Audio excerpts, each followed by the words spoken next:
Per head 1 লক্ষ করে টাকা দেওয়া হবে, তাতে দেশের দারিদ্র থাকবে না। নতুন মানুষ, নতুন চিন্তাধারা।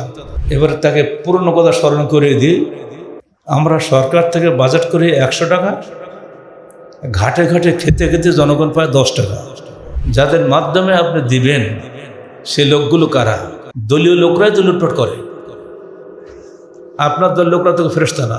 আহলে হাদিস আন্দোলন বাংলাদেশ। আমাদের নতুন প্রধানমন্ত্রী আহলে হাদিস পরিবারের সন্তান। তিনি জানেন না আহলে হাদিস কারে বলে?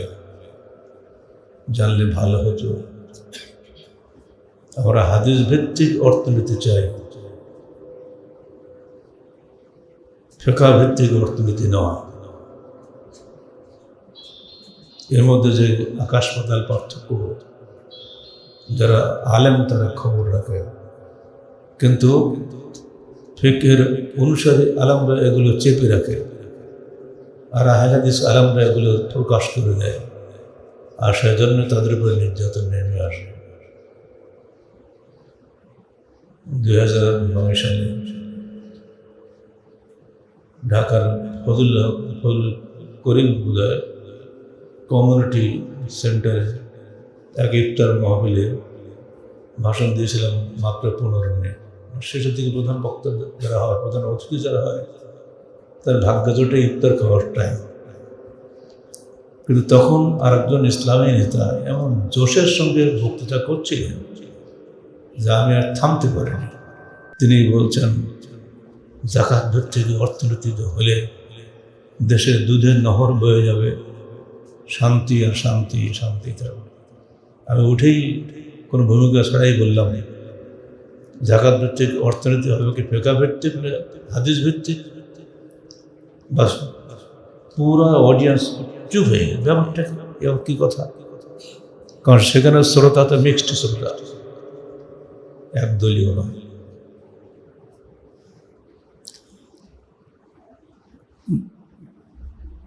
সেদিন হঠাৎ করে এক্সটেম্পোর ভাষণে যেগুলো বলেছিলাম আমার আজও মনে ধাক্কা দেয়, যে আপনারা দয়া করে ইসলামী দলগুলো, ইসলাম বোঝেন না, কোরআন হাদিসে বোঝেন না, ইসলামী দল, ইসলামের নাম দিয়ে গেলে ভোট নেই আপনাদের উদ্দেশ্য। আগে ইসলাম বুঝেন, ইসলাম বুঝতে গেলে হাদিস কোরআন পড়তে হবে, ফিকহ পড়লে চলবে না। ওর মধ্যে হাদিসের বিধানকে বিকৃত করা হয়েছে। আর আপনারা যত আলেম ওলামা দেশে আছেন প্রায় সবই ফিকহের অনুসারী। পীর মাশায়েখদের মুখপত্র যে পত্রিকা বাংলাদেশে আছে, যেটা আমরা পড়ি, আজকেও পড়লাম, পীর মাশায়েখ মানে তারা ইসলামের মূল ধারা। তারেক সঙ্গে বৈঠকে বসে আসুন্নাহ ফাউন্ডেশনের আহমদুল্লাহ, কিন্তু ওই পত্রিকার সম্পাদককে দাওয়াত দেওয়া হয়নি। তিনি ক্ষেপে আগুন হয়ে গেছেন। তা তিনি বলছেন ইসলামের মূল ধারার আলমদারকে বাদ দিয়ে সালাফি লামুজাবিদের সঙ্গে, মুতাদিবাদীদের সঙ্গে প্রধানমন্ত্রীর বৈঠক করেছেন।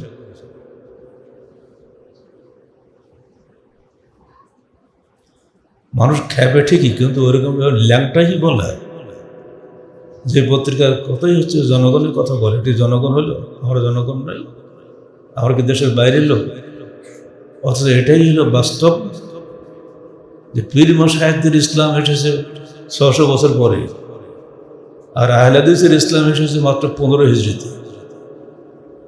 বরং তারও আগে রাসূলুল্লাহ সাল্লাল্লাহু আলাইহি সাল্লাম তখনও মৃত্যুবরণ করেন নাই।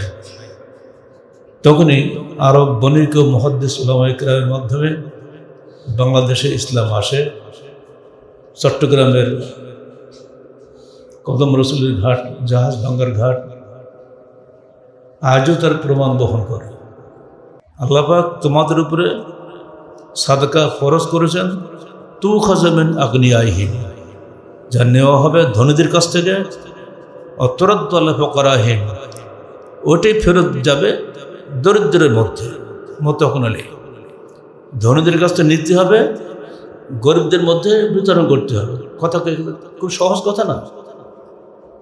আমাদের প্রধানমন্ত্রী বলতেছেন যে আমরা জাকাত বোর্ড করেছি, জাকাত ব্যাপক হারে আদায় হবে, সেখান থেকে